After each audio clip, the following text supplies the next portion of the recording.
So I wanted to go over a few scenarios in the mortgage rate calculator. This is chapter 5, and this is the realtor.com calculator, which there's a link in your guide. So when you first come on, there are some presets based on where you're located.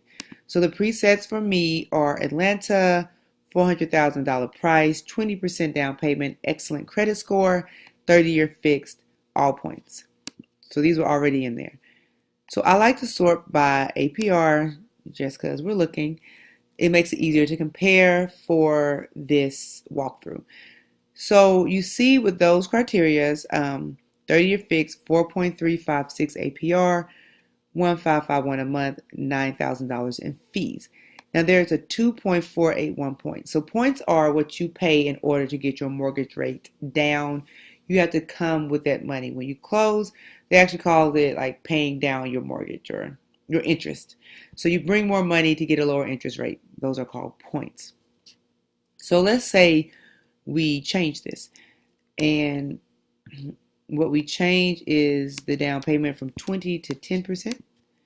We're going to update that. And it looks like the APR goes down to 4.261. However, your points go up to 2.897, which makes your monthly payment go up, and it also makes your fees go up. So it's important to look at everything. So while your interest rate is lower, you're still paying more a month, and you are paying more in fees, which makes sense because you have less of a down payment, so you're financing more. So now I want to change something. Let's take this back to the original 20%, and let's change the credit to good. Now let's update, and your interest is higher, 4.492, but I want to point out that your mortgage is lower, so paying a higher down payment with just having a good score compared to an excellent score make you have a lower mortgage, lower fees, and less points.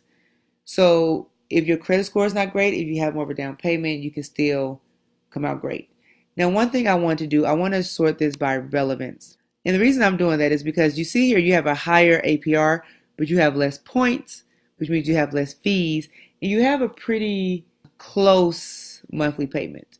So you want to look at all these things, points, term, fees, all that. And your realtor is going to be really great at guiding you through this and helping you make the best decisions. But this can give you an idea of where you are based on your credit, your down payment, your price, your area, and things of that nature. Now, all loans do not have points. All loans, there's FHA loans, there's so many different things that can affect your interest rate, but this is just to give you an idea.